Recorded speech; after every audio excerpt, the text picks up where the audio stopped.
ಮತ್ತೊಂದ್ ಕಡೆ ರಾಜ್ಯದ ಪಟ್ಟದಾಟ ಇನ್ನೂ ಕೂಡ ಬೂದಿ ಮುಚ್ಚಿದ ಕೆಂಡದಂತಿದೆ. ಒಂದ್ ಕಡೆ ದೆಹಲಿಗೆ ಹೋಗ್ತಾ ಇರುವಂತಹ ಡಿ.ಕೆ. ಶಿವಕುಮಾರ್ ಹೈಕಮಾಂಡ್ ಭೇಟಿಗೆ ಇನ್ನಿಲ್ಲದ ಕಸರತ್ತನ್ನ ನಡೆಸ್ತಾ ಇದ್ದಾರೆ, ಆದ್ರೆ ಸಾಧ್ಯ ಆಗ್ತಾ ಇಲ್ಲ. ಮತ್ತೊಂದ್ ಕಡೆ ನಾಳೆ CWC ಮೀಟಿಂಗ್ ನಡೀತಾ ಇದ್ದು ಸಿಎಂ ಸಿದ್ದರಾಮಯ್ಯನವರಿಗೆ ಹೈಕಮಾಂಡ್ ಕಡೆಯಿಂದ ಆಹ್ವಾನ ಇದೆ.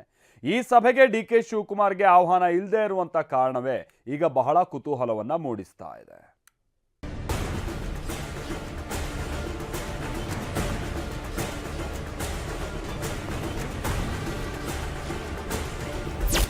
ನಾ ಕೊಡೆ ನೀ ಬಿಡೆ. ರಾಜ್ಯ ಕಾಂಗ್ರೆಸ್ ಸರ್ಕಾರದಲ್ಲಿ ಸದ್ಯ ಕುರ್ಚಿ ಗುದ್ದಾಟ ತಣ್ಣಗೆ ಅಂತ ಅನ್ನಿಸ್ತಾ ಇದ್ರು ಬೂದಿ ಮುಚ್ಚಿದ ಕೆಂಡದಂತೆ ಕಾಣಿಸ್ತಾ ಇದೆ.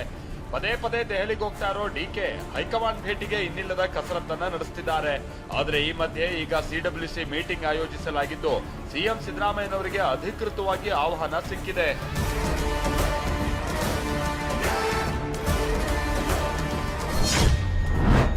ನಾಳೆ ದೆಹಲಿಯಲ್ಲಿ ಕಾಂಗ್ರೆಸ್ ಕಾರ್ಯಕಾರಿಣಿ ಸಭೆ. ಪಟ್ಟದ ಆಟದ ಮಧ್ಯೆ ಸಿದ್ದರಾಮಯ್ಯಗೂ ಬುಲಾವ್. ಡಿ.ಕೆ. ಶಿವಕುಮಾರ್ಗಿಲ್ಲ ಆಹ್ವಾನ, ಹೆಚ್ಚಿದ ಕುತೂಹಲ. ಹೌದು, ರಾಜ್ಯ ಕಾಂಗ್ರೆಸ್ನಲ್ಲಿ ನಾಯಕತ್ವ ಬದಲಾವಣೆ ಕುರಿತು ಪರ ವಿರೋಧದ ಚರ್ಚೆ ಸಾಕಷ್ಟು ಗರಿಗೆದರಿದೆ. ಈ ಮಧ್ಯೆ ನಾಳೆ ದೆಹಲಿಯಲ್ಲಿ ನಡೆಯೋ ಕಾಂಗ್ರೆಸ್ ಕಾರ್ಯಕಾರಿಣಿ ಸಭೆಯಲ್ಲಿ ಭಾಗವಹಿಸೋದಕ್ಕೆ ಸಿಎಂ ಸಿದ್ದರಾಮಯ್ಯ ಇವತ್ತು ದೆಹಲಿಗೆ ಪ್ರಯಾಣಿಸ್ತಾ ಇದ್ದಾರೆ. ಕಾರ್ಯಕಾರಿಣಿ ಸಭೆ ಬಳಿಕ ಸಿಎಂ ಹೈಕಮಾಂಡ್ ಜೊತೆ ಮಾತುಕತೆ ನಡೆಸೋ ಸಾಧ್ಯತೆ ಇದ್ದು ಭಾರಿ ಕುತೂಹಲ ಮೂಡಿಸಿದೆ. ಪದೇ ಪದೇ ಎಲ್ಲಿ ಹೋಗ್ತಾ ಇದ್ದೀನಿ. Yes, I am going. ಕರೆದಿದ್ದಾರೆ, ಹೋಗ್ತಾ ಇದ್ದೀನಿ.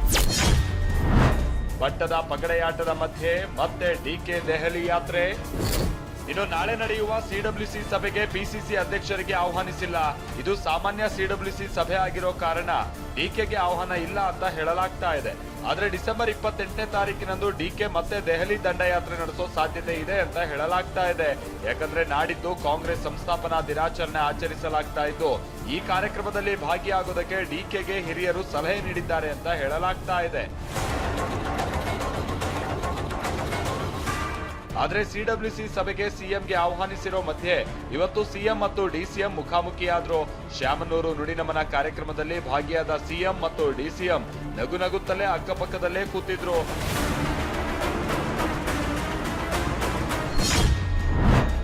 ಜನವರಿ 6ರಂದು ನಾಟಿ ಕೋಳಿ ಊಟ, 26ಕ್ಕೆ ಅಹಿಂದ ಕಹಳೆ. ಒಂದ್ ಕಡೆ ಪಟ್ಟದಾಟದಲ್ಲಿ ಉಳಿಸಿಕೊಳ್ಳುವ ಮತ್ತು ತೆಗೆದುಕೊಳ್ಳುವ ಗೇಮ್ ಪ್ಲಾನ್ ನಡೀತಾ ಇದ್ರೆ ಅತ್ತ ಸಿಎಂ ಸಿದ್ದು ಶಕ್ತಿಯಾಗಿರುವ ಅಹಿಂದ ನಾಯಕರು ಸಮಾವೇಶಕ್ಕೆ ಸಜ್ಜಾಗ್ತಾ ಇದ್ದಾರೆ. ಅರಸು ದಾಖಲೆ ಬ್ರೇಕ್ ಮಾಡುವ ದಿನ ಕೊಂಡಾಡಲು ಸಿದ್ಧತೆ ನಡೆದಿದೆ. ಇದಕ್ಕೆ ಪೂರ್ವಭಾವಿಯಾಗಿ ಜನವರಿ 6ನೇ ತಾರೀಕಿನಂದು ನೆಲಮಂಗಲದಲ್ಲಿ ಸುಮಾರು 10,000 ಜನರಿಗೆ ನಾಟಿ ಕೋಳಿ ಔತಣಕೂಟ ಏರ್ಪಡಿಸಲಾಗ್ತಾ ಇದೆ. ಆ ಬಳಿಕ ಜನವರಿ 25ನೇ ತಾರೀಕಿನಂದು ಮೈಸೂರಿನಲ್ಲಿ ಅಹಿಂದ ಸಮಾವೇಶವನ್ನ ಆಯೋಜಿಸಲಾಗಿದೆ. ಈ ಬಗ್ಗೆ ಮಾತನಾಡಿರುವ ಗೃಹ ಸಚಿವ ಪರಮೇಶ್ವರ್, ಅಹಿಂದ ಸಮಾವೇಶದ ಬಳಿಕ ದಲಿತ ಸಮಾವೇಶ ಆಗುತ್ತೆ ಅಂತ ಹೊಸ ಟ್ವಿಸ್ಟ್ ಕೊಟ್ಟಿದ್ದಾರೆ. ಸಮಾವೇಶ ಆದ್ಮೇಲೆ ದಲಿತ ಸಮಾವೇಶನೂ ಮಾಡ್ತೀವಿ, ಕಾರ್ಯಕರ್ತರ ಸಮಾವೇಶನೂ ಮಾಡ್ತೀವಿ. ಕಾಂಗ್ರೆಸ್ ಪಕ್ಷದ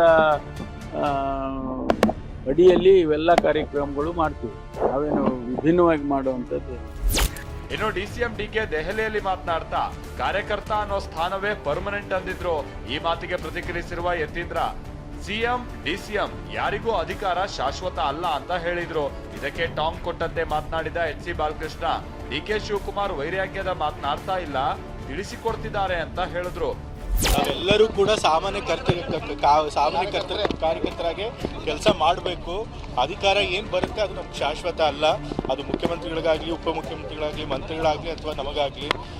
ಆದರೆ ಪಕ್ಷ ಕಟ್ಟೋ ಕೆಲಸ, ಪಕ್ಷ ಹೇಳೋ ಕೆಲಸ ಮಾಡಬೇಕು. ನಮ್ಮೆಲ್ಲರ ಕರ್ತವ್ಯ ನಾವು ಮಾಡ್ತೀವಿ. ಡಿ.ಕೆ. ಶಿವಕುಮಾರ್ ಹೇಳೋದು ಪಕ್ಷ ಸಾಮಾನ್ಯ ಕಾರ್ಯಕರ್ತನಾಗೂ ಕೂಡ ಪಕ್ಷ ಕಟ್ಟಿದ್ದೀನಿ ವೈರಾಗ್ಯದ ಮಾತಾಡ್ತಿದ್ದಾರೆ ಸರ್. ಯಾಕಂದ್ರೆ ವೈರಾಗ್ಯ ಅಲ್ಲ, ಕೆಲವರು ಹೊಸದಾಗಿ ಬಂದಿರೋರಿಗೆ ಆದ್ರೆ ಅವರ ಕಷ್ಟ ಗೊತ್ತಿಲ್ಲ, ಅದನ್ನು ತಿಳಿಸ್ಕೊಡ್ತಾವ್ರೆ ಅಷ್ಟೇ. ಕೆಲವರು ನಾನು ಹೇಳಿಲ್ವಾ, ನಾನು ಹೈಕಮಾಂಡ್ಗೆ ಅತಿ ಆಪ್ತ ಆಗಿದ್ದರೆ ಹೇಳ್ತಿದ್ದೆ. ನಾನು ಹೈಕಮಾಂಡ್ ಅತಿ ಆಪ್ತನ ನಾನು ಆಗ್ಲಿ ಅಂತ ಬಯಸೋನಷ್ಟೇ. ಇಷ್ಟೇ ಅಲ್ಲದೆ ಡಿ.ಕೆ. ಸಿಎಂ ಹಾಗೂ ಆಸೆ ವ್ಯಕ್ತಪಡಿಸಿದ ಎಚ್.ಸಿ. ಬಾಲಕೃಷ್ಣ, ನಾನು ಹೈಕಮಾಂಡ್ ಆಗಿದ್ದಿದ್ರೆ ಸ್ಪಷ್ಟ ಉತ್ತರ ಕೊಡ್ತಾ ಇದ್ದೆ. ನಾನು ಡಿ.ಕೆ. ಅತ್ಯಾಪ್ತ ಅನ್ನೋದ್ರಲ್ಲಿ ಎರಡು ಮಾತಿಲ್ಲ. ನಾನು ಡಿ.ಕೆ. ಸಿಎಂ ಆಗ್ಲಿ ಅಂತ ಬಯಸ್ತೀನಿ ಅಂತ ಹೇಳಿದ್ರು. ನಾನೇನಾದರೂ ಹೈಕಮಾಂಡ್ ಆಗಿದ್ರೆ ನಿಮ್ಗೆಲ್ಲ ಸ್ಪಷ್ಟವಾದ ಉತ್ತರ ಕೊಡ್ತೀನಿ. ನಾನು ಹೈಕಮಾಂಡ್ ಅಲ್ವೇ, ಕೆಂಪೇಗೌಡ ಉತ್ಸಾಹ ಮಾಡ್ತಾ ಇದ್ದೀನಿ. ಡಿ.ಕೆ. ಶಿವಕುಮಾರ್ ಅವರ ಅತ್ಯಾಪ್ತ ಅನ್ನುವಂಥ ಅದ್ರಲ್ಲಿ ಎರಡು ಮಾತೇ ಇಲ್ಲ ಅಂತ ಹೇಳ್ತಾ ಇದೀವಲ್ಲ. ಅತ್ಯಾಪ್ತರಾಗ್ಬಿಟ್ರೆ ನಾನು ಹೈಕಮಾಂಡ್ ಹತ್ರ ಇದ್ದೀನ? ಹೈಕಮಾಂಡ್ ಅತ್ಯಾಪ್ತರ ಆಗಿದ್ದಿದ್ರೆ ನಾನು ಹೇಳ್ತಿದ್ದೆ. ನಾನು ಡಿ ಕೆ ಶಿವಕುಮಾರ್ ಅಷ್ಟೇ ಅತ್ಯಾಪ್ತ, ಹೈಕಮಾಂಡ್ ಅತ್ಯಾಪ್ತ ಅಲ್ಲ.